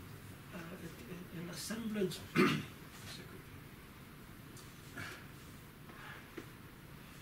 Assemblage is a sort of gathering, is it? Yes, I'm thinking because one could say, I don't pretend that the two positions are entirely translatable. One could say that you could assemble things around the grade 0, which is a dispositive itself. No, in general, no, an assemblage is, because assemblage is a result generated by the very fact that things move and they find a way to stick together. They're just going to stick together. Huh? They're just going to stick together at some point. It's not that there is an objective telos. No, I didn't mean it like that. I meant, yeah, I can't. I didn't really mean it. Can you read one page without paragraphs? It's all continuous. Just before you do Sure. that, you mentioned a trio. One was assembly, one was individualisation. Individuation. Individuation. As in becoming individuated.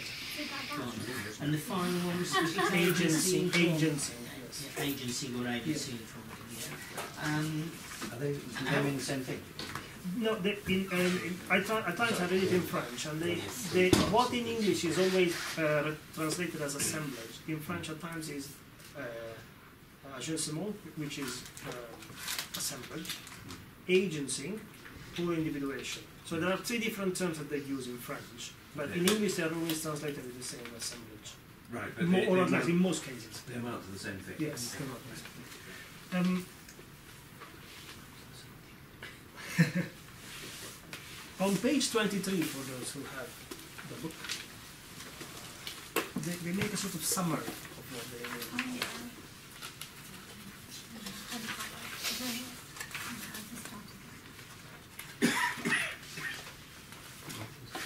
I read it aloud? Or you want to read? No, I will do. I'm just trying to find it. Page 23. Is it 23 on this one? Is it? There is no longer a tripartite division. No, you should start with let us summarize.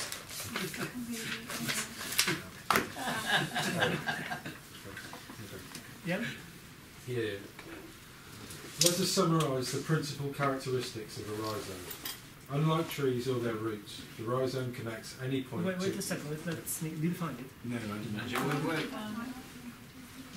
We're on slightly different pages here. Yeah.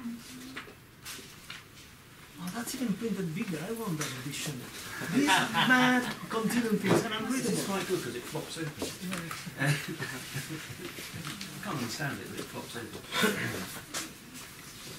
Okay. Go.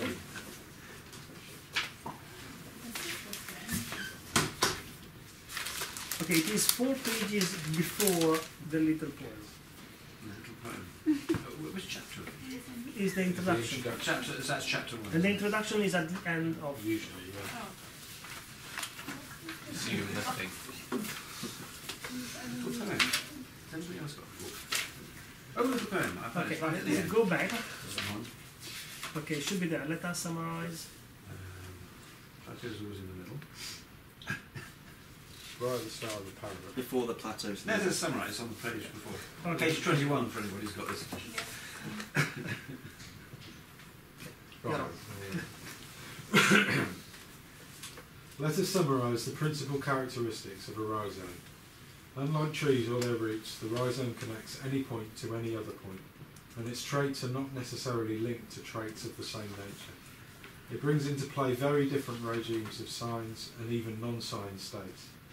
The rhizome is reducible neither to the one nor the multiple. It is not the one that becomes 2, or even directly 3, 4, 5, etc. It is not a multiple. It is not a multiple derived from the one, or to which one is added, n plus 1. It is not composed not of. It is composed not of units, but of dimensions, or rather directions in motion. It has neither beginning nor end, but always a middle, from which it grows and which it overspills. It constitutes linear multiplicities, with n dimensions having neither subject nor object, which can be laid out on a plane of consistency, and from which the one is always subtracted. When a multiplicity of this kind changes dimension, it necessarily changes in nature as well, undergoes a metamorphosis. Unlike a structure, which is defined by a set of points and positions with binary relations between the points, and by univocal?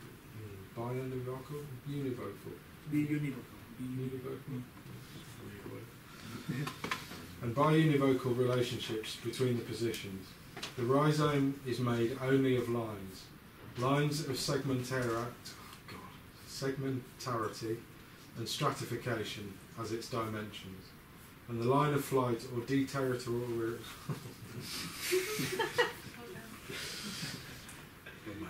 Yes, it is slowly. and the line of flight or deterritorialization as the maximum dimension after which the multiplicity undergoes metamorphosis, changes in nature. These lines or lineaments should not be confused with lineages of the arborescent type, which are merely localizable linkages between points and positions. Unlike the tree, the rhizome is not the object of reproduction, neither external reproduction as image tree, nor internal reproduction as tree structure. The rhizome is an anti-genealogy. It is a short-term memory or anti-memory. The rhizome operates by variation, expansion, conquest, capture, offshoots. Unlike the graphic arts, drawing or photography, unlike tracings, the rhizome pertains to a map that must be produced, constructed, a map that is always detachable, connectable, reversible, modifiable, and has multiple entryways and exits, and its own lines of flight. It is tracings that must be put on the map, not the opposite, in contrast to centred, even polycentric systems, with hierarchical modes of communication and pre-established paths. The rhizome is an acentered, non-hierarchical, non-signifying system, without a general and without an organising memory or central automaton, defined solely by a circulation of states. What is at question in the rhizome is a relation to sexuality, but also to the animal, the vegetal, the world, politics, the book, things natural and artificial, that is totally different from the arborescent relation, all manner of becoming. A Shall I go on? No, but there's a lot to take in here. It's a very dense list of things. What did you hear from this? It's transience and momentary. Temporality is becoming predominantly important. There's a big emphasis on it, much more than we saw in Lyotard. Well, I was quite with that all the way through. But the bit that, I haven't really thought about it, I find it difficult when I read them, but when they were talking about the map and the map has to be created, that sort of seems like a bit of a leap to me. I mean, up until that point, this sort of seems like this sort of self-generating, self-organization, thing that's just it's like the blob. You know what I mean? It's just going. But then is that our consciousness has to? Can you pick the sentence again? The rhizome pertains to a map that must be produced, constructed. Yeah, and then it says a map that is always detachable, connectable, reversible, modifiable. So that this is we're being an agent within the rhizome. We write the map basically. Yes. Maps aren't set in stone. They're not there to be fulfilled. Okay, yeah. Right, but we move by expanding the map, if you like. Or our movement expands the map, rather than us walking on a map that pre-exists. Yeah, okay. So temporally, it's as well as just being this huge sprawl, it's being created as us with us simultaneously. Precisely. That's precisely the point. They take a lot from evolution theory, which does not fulfill the plan, but grows precisely because it can, and the way it grows is randomly, and then what doesn't work just doesn't reproduce, doesn't repeat itself, does not have a refrain. What can repeat itself goes on reproducing and lasts. So that creates a map because the territory does not exist. The territory does not exist. So again, like I said last But- Baudrillard, the map precedes the territory. Well, Not necessarily. In- That might not There is no exist. territory, but Yeah. it precedes it. It no, it because alters At the the same territory. time. Simultaneous. Same time. simultaneous. By expanding combinations, you create more territory. Yeah. But these combinations are also not permanent, so they might last a few centuries or a few minutes only. So, And then, therefore, the territory itself it comes out of a polymorphous set of possibilities, but is remorphing itself continuously. what about by univocal?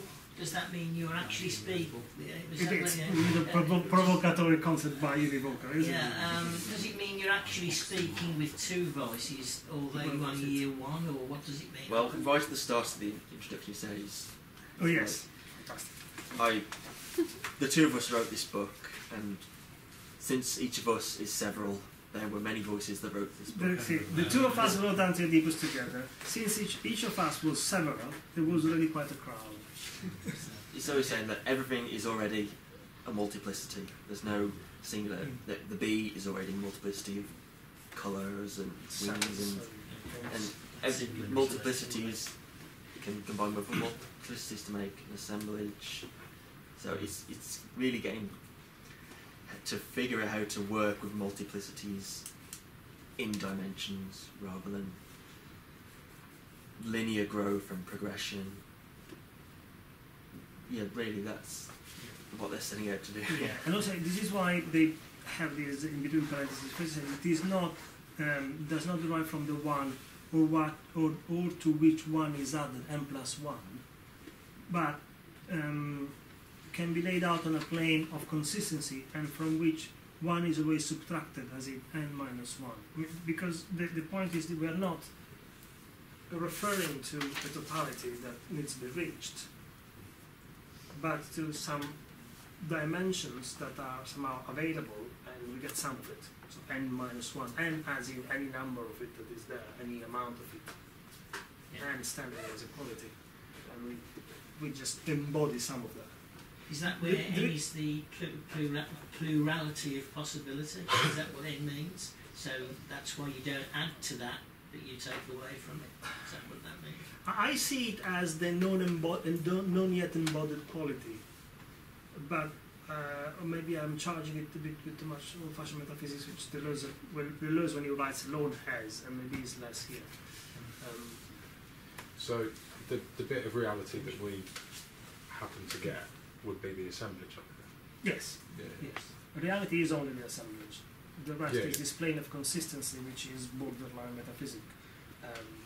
Is the same as the great ephemeral skin. It is a place where drive or qualities for them move freely, but also without determination, without body, without organization, without presence, without time and space.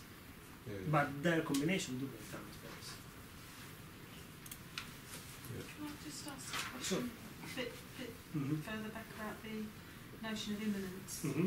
Would you read that as a constant state of becoming? Yes. But they all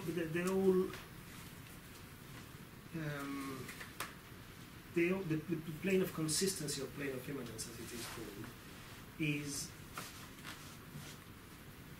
the plane on which the rhizomes can assemble, can come together, can form, can be generated, self-generate. Like a place? But Yes, not a place. it's not a place. This is where it becomes problematic, and at times you can find entryways for criticism, because then they try to be not to be metaphysics, to be metaphysical, but by speaking of the plane of immanence, obviously that problem returns.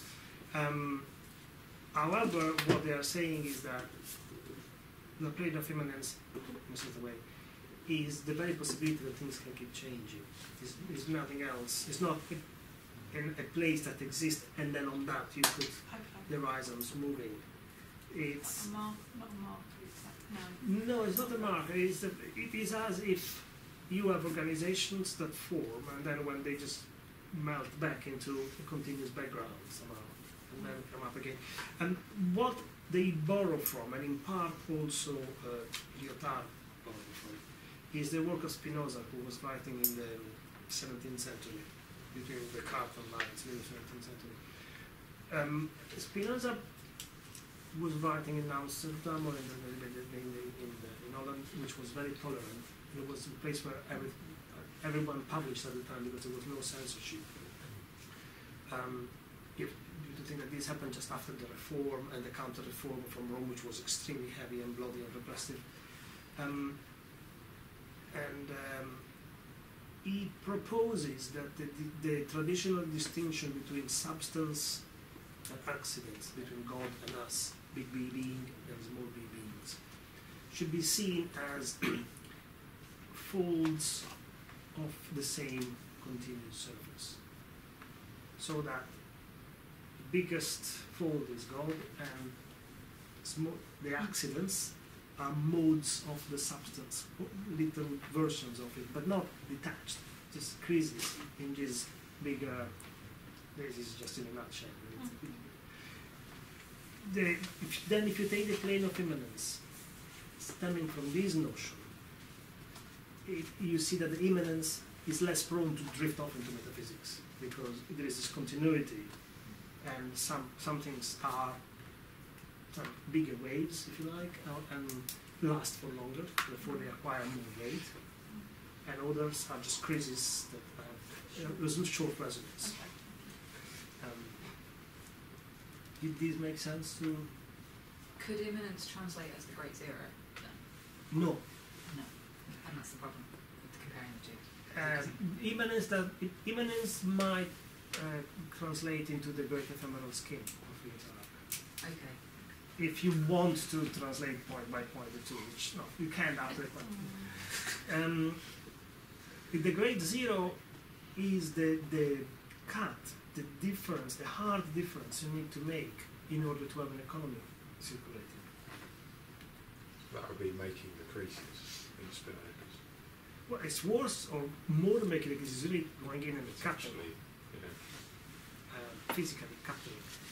This is why it's the zero. There is nothing why in this idea of the continuity of the rhizome, things float together without some of them. I'm much more down with the rhizome than I am with it is It's a much more popular book. It is more readable, the concept is clearer, and also it does not want to be a provocation like the other one is. And it does draw from, Dane was quite right in pointing out that they resist Freud psychoanalysis as the only form of psychoanalysis, but also it does draw from a lot from science, from various parts of science. Thermodynamics, which you mentioned earlier, it's in it, and also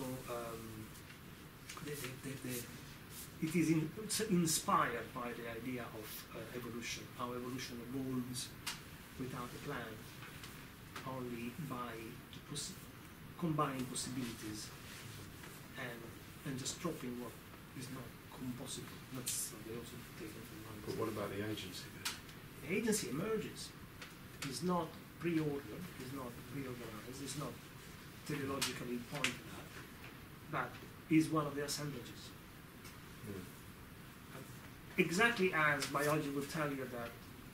There was an article in The Guardian last week that said we have actually finally shown how life can emerge without God intervention, because apparently if you shine a light long enough on atoms, which by nature dissipate energy, if you shine a light on them, which you warm them up, they find they reassemble themselves in a configuration that dissipates even more energy than usual. And that's the base of life, becoming a metabolite, dissipating energy. Who's shining the torch then? just shining the torch. Like Well, you said, who is shining who's the torch? shining You can the say yes.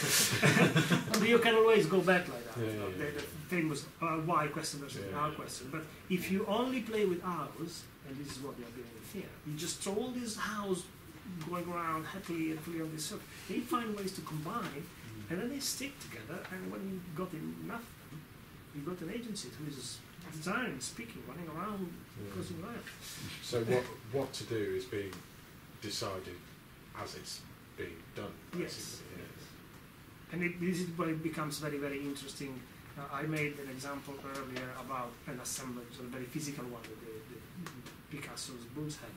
But then you can jump forward almost a century and find artworks that are made, and you just see what happens afterwards, and that's part of the piece. So you don't even have a real intention. I'm thinking of the work of Francis Harris, who, for example, made work precisely on these, well, let's do something and see if other things stick to it. So it was queuing up in front of a door in the street, and then pretty quickly somebody else started looking, what are you doing here? And then another person arrived, and soon there was a long queue because they thought they were giving away something, and then he left and came back an hour later, they were going around the block. You know, things of this sort. So it's like it's a schoolboy trick, isn't it? You stand in the street, you just Got things like that. like that. But, and then but eventually, have you ever and then seen you just Fake walk Move off. Mountains, the piece he made in Peru? No. He wanted to play this idea of, let's see how things stick and how they can repeat and multiply. And it was a very big project. Outside Lima there are immense sand dunes, gigantic. And he organized a whole event one day, so he had a line of people with shovels, and they started shoveling at one end of the dune, and they shoveled all the sand up to the crease of the dune, to the crest, and then down the other way, trying to see if they could move the dune by 1 centimeter. But he was not interested in the absurdity of the experiment. He was interested in seeing if this could create a myth that then would circulate as an urban story. And this I find very interesting. This is why the notion of Rhizome becomes very interesting for contemporary art making, where you no longer have intentions that are focused. You just try possibilities and see what comes out of them. So you don't no longer need disciplines, or you can play with the whole image of a discipline, or just something entirely different. So it's far more useful and creative. Equally disruptive, but it's less aggressive than this.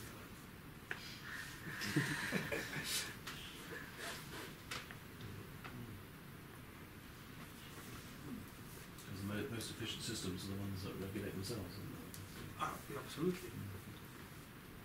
But nevertheless, it is meta-stable.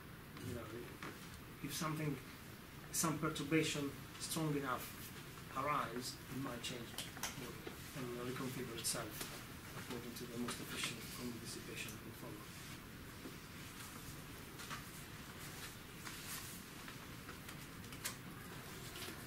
I believe that for next week there is still some of these to read, and then something else. I think it's just reread it. It's reread the Lyotard, isn't it? And then there's some other things that we could possibly read. What Mandelbrot? Yes. Mandelbrot matters Is also. that next week or the week after? Yes. And there's a Deleuze thing if you want to. And some of the logic of senses. Oh, and Logic of Gödel undecidable from undecidable propositions. My favourites. Wonderful. Okay. Yeah, obviously. Now, just to give you an idea, tonight of Lyotard we did the first of the two chapters, the Great Ephemeral Scheme. We didn't look at the tensor. So if you actually next week, not with John, and then the rest is the program. I hope it was accessible. I feel I wasn't clear enough on Lyotard, but it's not clear as I wanted to be. I don't think that's your fault. You're probably clearer than you're meant to be. It was foggy, but it's now just missed If you find it, if you're intrigued by Lyotard, just try to read it fast, so you get the color out of it, not details. You can't wrestle with every phrase, can you? Yeah, exactly. There's problem on the top of the problem. Slows you down, you see. What is all again? Slow it down. Keep it going. But don't hold your breath till the end of the sentence. No.